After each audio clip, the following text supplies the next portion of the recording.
with your host, Andrew Romanella.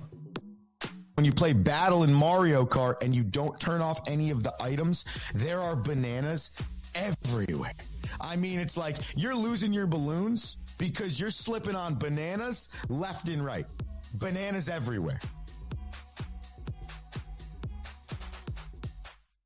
What's going on, everybody? Welcome into another edition of The Rome Show here on 12ouncesports.com, broadcasting live on YouTube and on X. I am your host, Andrew Romanella. I got you for the next 25 or 30 minutes. It is Tuesday, May 13th, 2025, and we have a plethora of things to talk about today. If you want to get in on the action, do so on YouTube or X. Just head to the mothership, 12OZ Sports. That's the number 12OZ Sports. And you can follow us on YouTube or X, and you can comment live on the show while you are watching on YouTube or X. We got basketball. We got youth sports. We got Major League Baseball all on the docket for you. There's no Rocky today. If you're tuning in because it's Tuesday, and normally you're like, oh, this is our Hockey with Rocky Tuesday. This is where I get all my National Hockey League information. This is where I learn about some guy named Rantanen or another guy with a reckless name that I could never even pronounce. That's really good. Well, Rocky, much like all of us working 6 jobs to make ends meet, Rocky is at his number 1 priority, which would be his actual job. And he will be tuning in tomorrow to talk to the people about the National Hockey League playoffs, which are heating up. So we will get started with a straight off the Rome. I went to a youth sports game yesterday, a youth baseball game for my nephew. And much like I have some opinions on officiating, if you missed that, get to the Rome Show podcast, wherever you get your podcast, listen to yesterday's show. Today, I needed to come on here and talk about youth sports coaching. So, without further ado, we're straight off the Rome.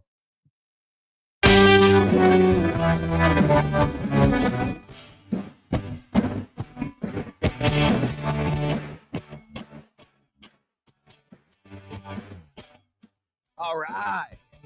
So, I went to my nephew's baseball game yesterday, and listen, I know for a fact if you're an avid listener to the Rome Show, you have seen my nephew on the airwaves. Bright future, the young man, especially with a microphone in front of his face. And so yesterday, I go watch his baseball game as a loving and supporting uncle, not as a college baseball coach, not as somebody that's dedicated their career to baseball, just as a loving uncle. But I obviously have some insight into what's going on here. I have some insight into what my dad's told me, my brother-in-law, my sister, about the way these games are operating. Now, mind you, my nephew's 10, okay? And he plays with 8, 9, and 10-year-olds, all right? And so I show up, and I'm really excited. You know, I don't get the chance to watch him play baseball often because he's in the middle of it while we're in the middle of it. And I was forewarned by my father about the way they run this league. All right. And I'm watching, and it's atrocious. Like, there's no other way around it. It's not designed to teach kids baseball. It's not designed to develop kids. It's not designed to grow the game. What youth baseball has become is a parent piss match on the base paths, a parent coaching bloodbath of using 8, 9, and 10-year-olds to try and play the game of baseball with which you watch on television at the youth level. These coaches, with their insane want to win every game, with their insane want to play only their 5 kids that they think are really, really good, they're making these sports miserable for these kids, and more specifically, the sport of baseball, because by nature, the sport of baseball is more boring. There's more standing around. There's less action. Okay. If I go play youth basketball, I'm running up and down the floor the entire time, even if I don't touch the basketball or I'm not strong enough to shoot it into the hoop or whatever other hindrances might come to me as a young youth athlete. Okay. In football, for the most part, there's going to be a lot of running around and a lot of movement and a lot of action. Okay. Ice hockey, obviously. All right. And you can go on and on and on. But when you're talking about baseball, there is a boring aspect to the game that will always exist. What do I mean by that? Well, you could play left field at any level of baseball and get 3 baseballs on defense the entire game. Okay? And that is difficult. So at 8, 9, and 10 years old, there's a 0% zero chance any of those kids have interest in standing around and doing nothing, right? Okay. So that's already a part of the sport. So to bring these kids to a baseball field at 9 years old and have them just play regular baseball makes the game even more boring because the kids can't hit as well. They can't pitch as well. There's more walks. There's less balls to certain people. It is atrocious. And then I'm watching these dads that are supposed to be quote unquote coaches, and I don't care if they're volunteers or not. You're volunteering to grow the game. You're not volunteering to somehow have a walk-off winner in the 6th inning of a 9U baseball game. 9U baseball that's supposed to be considered little league, which is supposed to be considered recreational, which is supposed to be considered like developmental and fun. And I'm watching this jabroni. Now, don't get me wrong. At one point in time, he was very right about the call that was made against his team. But what I witnessed in the 6th inning, 2-hour game I watched yesterday, but more specifically, the last 22 minutes of this game was embarrassing. The guy on my nephew's team that's coaching should not be allowed around kids to coach.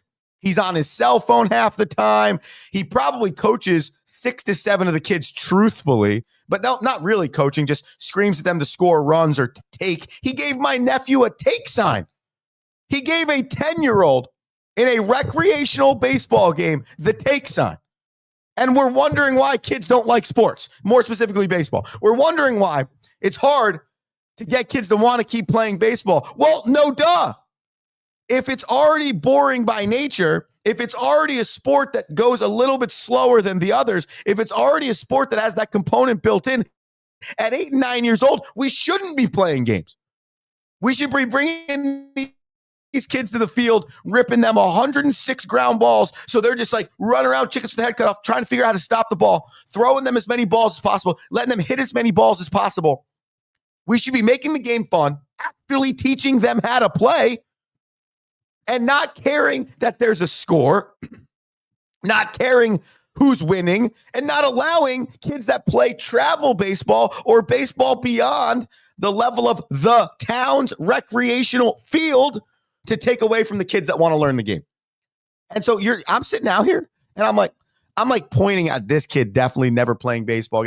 Like if there were 30 kids on the field yesterday, 22 of them won't play baseball anymore. And it's not necessarily because of the sport of baseball. It's because of these. I'm trying not to use mean words because I'm disturbed. Personally, disturbed. I cannot believe what I witnessed yesterday. I seriously can't. They were sending kids on balls that were not caught by a kid at a base, which makes sense because they're 8, 9, and 10 years old. And then it was like an over, would scoop past the third baseman, let's say, okay? Third baseman tries to catch it, doesn't. Ball scoots. I mean, we're talking from me to this, wrong way, bleed navy and blue sign. Look, we're talking the ball's 3 feet away. Sends him home. Well, yeah, of course, because the kid over there, this kid's 8. So if he doesn't catch it on the initial try, do you know how hard it's going to be for him to run over there, pick the ball up, realize what's even going on, and then throw it 60 feet home? Yeah, of course that kid's going to score. He just had to run a straight line. These coaches are screaming, hit the cut. You need to be here. The one dad screaming at his kid, he's also the coach on my nephew's team. So it's a whole problem with that guy being involved. Screaming again, keep your head down. You're going to get more hurt with your head up than you are with your head down. I'm like, that. First off, that doesn't even make any sense. That's like, if you think about logics, okay, if I'm standing straight up and the ball is 5.5 feet on the floor below me, how is it that if I'm standing taller, I could get hurt more? When in actuality, if I put my face closer to the hopping baseball, that would allow, by nature, just using science, more of an opportunity for me to get hurt. So all of this is going on. I'm like, this is terrible. Okay, this is terrible. And it really just confirms the question that we have some serious issues in youth sports. Furthermore, we have some serious issues in youth sport coaching. Furthermore, in general, we have issues in coaching. And this has been an epidemic across the board for 10, 15 years now, or forever. For some reason, coaches, cost association-wise, are not valued the same as anyone else. Not at all. Professors, teachers, anyone else that is involved with a human being's life development will get pegged higher than 95% of the coaches in the country, starting with me, who I believe, no doubt in my mind, is underpaid beyond belief.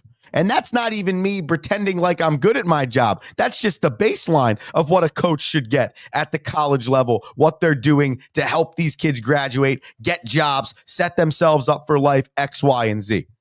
An athlete over the course of their life will remember a coach 40,000 times more than anyone else in their life. And that's no disrespect to their teachers or their professors. And I am not like academia, where I'll sit here and go, academics is way more important. Sports is stupid. You're wasting your time. No, because I don't look at the biology teacher and say, well, this kid wants to be on a microphone and you're failing him in bio and you want me to tell him that bio matters more than baseball? No, it doesn't actually. In this scenario, since he has no interest in being in science and he has no interest in being in biology, all he wants to do is go to his communications class and work on the microphone. Actually, in theory, your biology class means less to him long-term than the baseball program that he's involved in. So I'm not going to do that. I'm not going to sit here and say that coaches are more important than teachers. That's not the conversation I'm trying to have here. But to an athlete with a great coach, coaches as mentors, coaches as people in athletes' life long-term generally are the most important. When you ask an athlete, you got a mentor, if they don't name mom or dad or a brother or sister, it's a coach.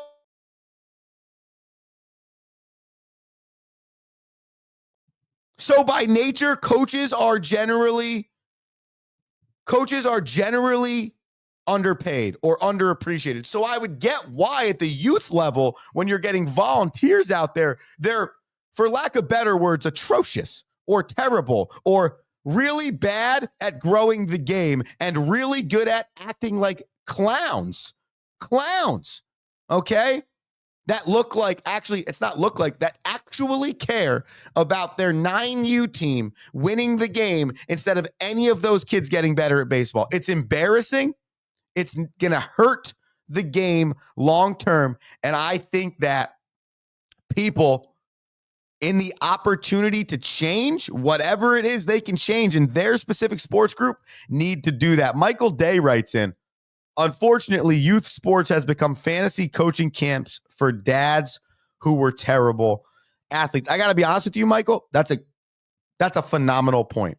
It's like me drafting my fantasy football team in August to feel like I'm the coach of a National Football League team, when in actuality, I got to remember that this is fake, right? This is just me on my computer. If this dude gets hurt, I can't be mad at him. Like, that's embarrassing for me. If I'm mad at a guy that gets 2 carries for 32 yards, I'm like, that's ridiculous. My fantasy team. It's like, dude, loser, that's his job. And like, it's not about how many freaking carries that guy gets. And it's like, hey, Mr. Whatever your name is that's coaching either of these teams yesterday, no one cares what your record is at 10U. Honestly, I'll go a step further. No one cares what your record is until high school, probably. And then it all depends on the sport, the location you're in, and the care level, and all of these other factors. But it made me sad yesterday, and I am disturbed for the next generation of youth baseball players specifically, because I would have zero fun playing the game of baseball if any of these dudes that I witnessed yesterday were coaching me. Some numbers for you, by the way.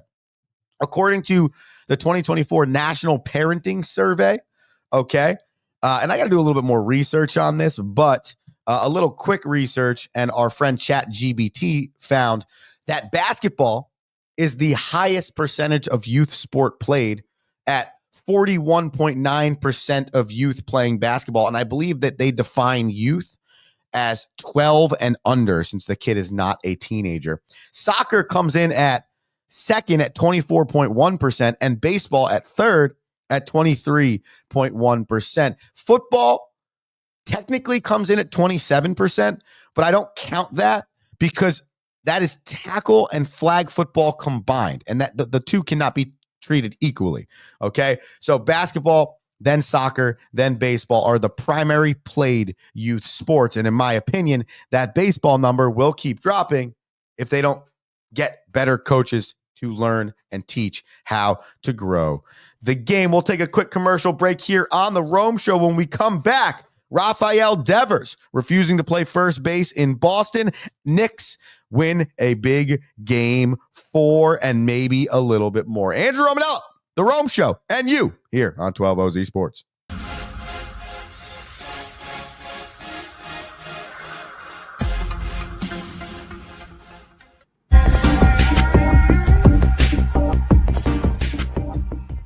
Welcome to MyBookie. You're ready to create an account and start making money, and we're here to help. And remember, you can get a bonus of up to $1,000 on your first deposit. Now you're ready to bet. Just go to mybookie.ag, visit the sportsbook, click on your bet, and input the amount you want to risk or win in the bet slip. Yes, it's that easy. Just remember, at MyBookie, you play, you win, you get paid.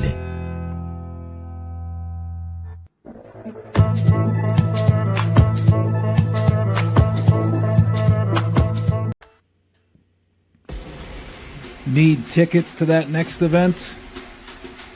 Well, at 12 Ounce Sports, we've got them with soccer anywhere in the world. Tickets to any venue, any sport. Want to go to NCAA or NFL football matches? We've got them. Yeah. Baseball at every level. Every Power 5 matchup is available. Don't forget, costumes and paint are optional. What's that? You want to go to Broadway? We have those too. Want to jam out? Every concert, every artist. That's right, at 12 Ounce Sports, we've got the tickets for less. 12ozsports.com/tickets. That's 12ouncesports.com/tickets.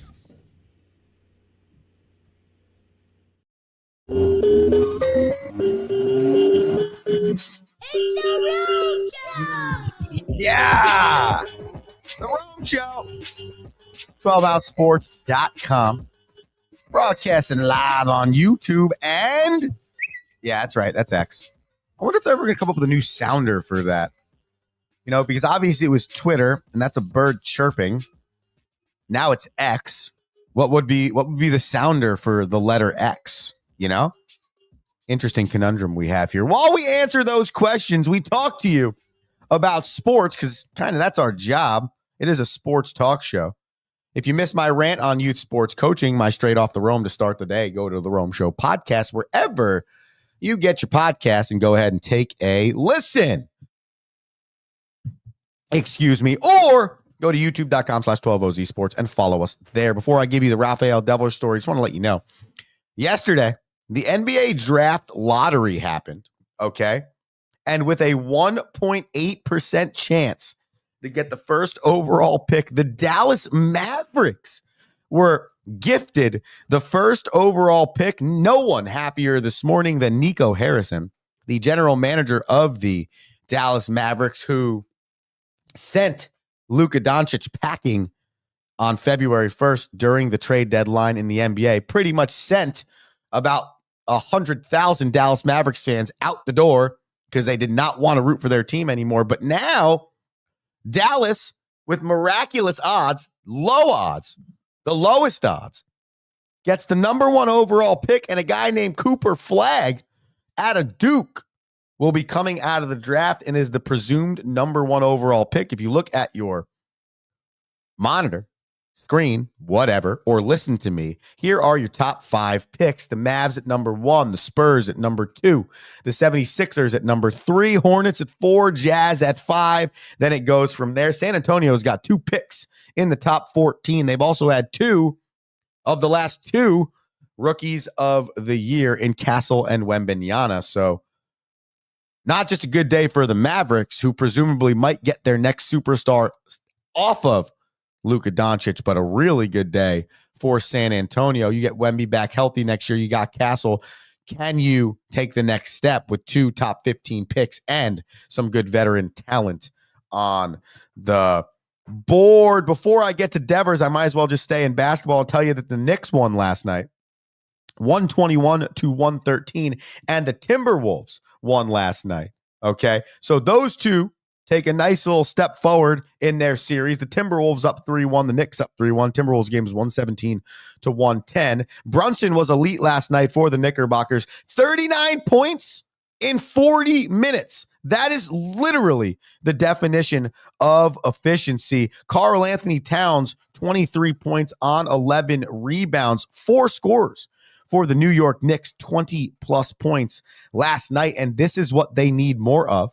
Okay, still not a great first quarter, outscored by 11 points, but a way better second quarter. Elite third quarter, outscoring the Boston Celtics by 14 points. And then they did not let them up for air in the fourth quarter. Jason Tatum was carted off in this game with 3 minutes left in the fourth quarter. He had 42 points at the time, was balling, but an injury that I do not know the Boston Celtics can sustain. My biggest thing for the Knicks is, can this show up consistently? Okay, you got 4 different starters at 20-plus points. You play 4 guys on your bench. So be it, one of them for 1 minute, one of them for 5 minutes. But you played 4 guys off your bench. You had 4-plus, 20-plus point scores. I mean, that is what should show up every night for the Knicks, but it doesn't. That consistency on offense doesn't show up every night for them. And then on the flip side, Boston just don't look motivated. Just does not look motivated at all. And I think it's going to be the end of their season. If not in game 5 at home, by game number 6. Then the Timberwolves, they did a number on the Warriors in the third quarter yesterday, outscoring the Golden State Warriors 39-17 in the third quarter. Clearly, the Golden State Warriors do not know where points are going to come from without Steph Curry on the floor. Though they have Jimmy Butler, that does not matter.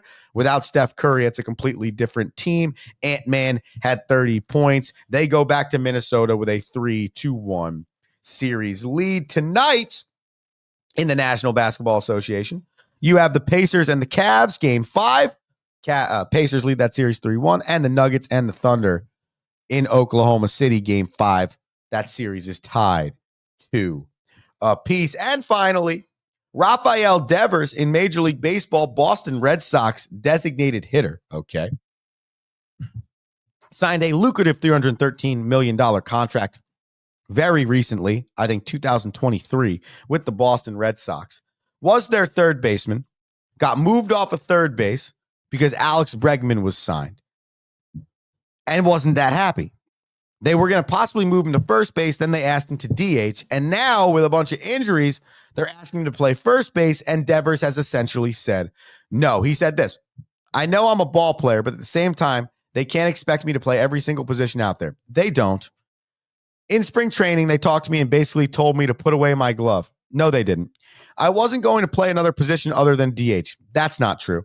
Right now, I don't think it would be an appropriate decision by them to ask me to play another position. So you're telling me you came into spring training preparing to be the third baseman. They sign Alex Bregman. And then you go from, hey, you're never going to use your glove ever again. No, that's just like so far-fetched. And listen, if that's what the Red Sox did, they're really not smart for that. But I just have a hard feeling believing that a team managed by Alex Cora, who's got a lot of experience in Major League Baseball, would have done that. And then Devers continues. Now, They told me that I'm a little hard-headed, but they already asked me to change positions once. This time, I don't think I can be as flexible, Dever said. I don't feel like they stayed true to their word. They told me I was going to play this position, DH. Now they're going back on that. Okay. Raphael, we continued this. Now they should do their jobs and essentially hit the market for another player. I'm not sure why they want me to be an in-between. Next thing you know, someone in the outfield gets hurt and they want me to play in the outfield. I know the kind of player that I am, and that's where I stand. You know what? Screw this guy. Get him out of there. Seriously. I'm not even a Red Sox fan. Screw this guy. Who the hell are you, dog? You're making $330 million a year. If I ask you to fill up the water cooler, fill up the water cooler. Like, that's BS. I'm so tired of this. What do you deserve? Seriously, I'm your employer. I'm giving you the money. I'm paying you. I'm making you rich. I'm the one that is giving you the contract. What leg do you have to stand on? If I'm the Red Sox, I'd say, okay, Rafi, here's the deal, okay? You're going to play first base or you're not going to play at all. What would you rather? And if you have a problem with that, that's fine. Trade deadline comes up in July. You know what we'll do? We'll call the Pittsburgh Pirates. They need some help. We'll tell them, since we're a lucrative franchise, we'll take a lot of this money off your hands. Why don't you take this clown? We can put him in baseball purgatory. Better yet, let's send you to Colorado. I'm sure their fans could use something to cheer for. In what world can you stand on anything as a baseball player, as an athlete, as an employee, and look at your boss and go, nah, I'm good. You should do your job, and you should go find somebody else to package these boxes or to sell this item. What? Like, I'm sorry. If I'm the owner of the team, which he eventually spoke to him, still disagree. If I'm the owner of the team, I come down. Hey, Rafi, can we meet in person real quick? Love to talk to you about the situation at first base. So let me just clarify. You're not going to play first base for us?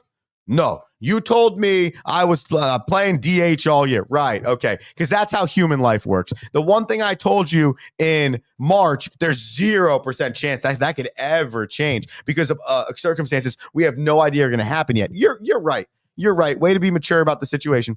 So just to clarify, you're not gonna play first base? You're not. Okay. Oh, no, that's awesome. That's awesome. Okay, well, we're not going to keep you here then, okay? And, we're gladly going to trade you, and I'm going to look into every opportunity I can to release you from your contract and go have a good rest of your life. Seriously, I don't care. No one's good enough, in my opinion, to be able to act like that. And so now I see even more so why the Boston Red Sox don't have a chance to win.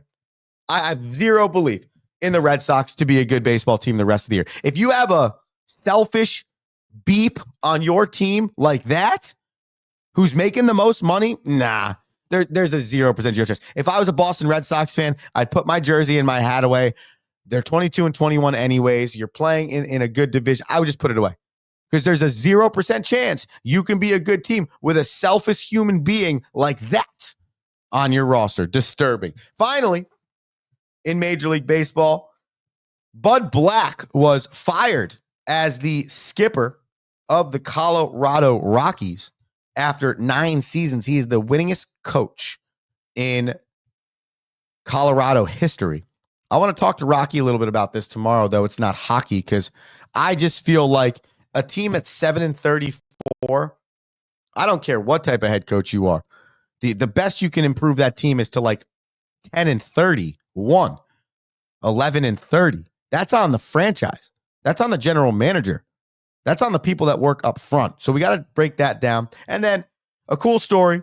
Evan Longoria will sign with the Rays for 1 day, and he will retire a Tampa Ray on June 7th. He ends his time in Major League Baseball as the Tampa Bay Rays all-time leader in WAR, games played, home runs, RBIs, runs scored, extra base hits, and base on balls. He was the Rookie of the Year in 2008, a 3-time All-Star, 3-time Gold Glove Award winner, and the Silver Slugger winner in 2009, all with Tampa, with which he played from 2008 to 2017. So congratulations. Cool story there for a class act in Major League Baseball. Let's finish this show.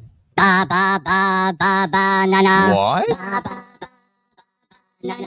The bananas are back, baby. The last time I did this was probably about 3 weeks ago, though I made a pick for our guy on Daily Dive the one day, and it was a great pick, just so you're aware.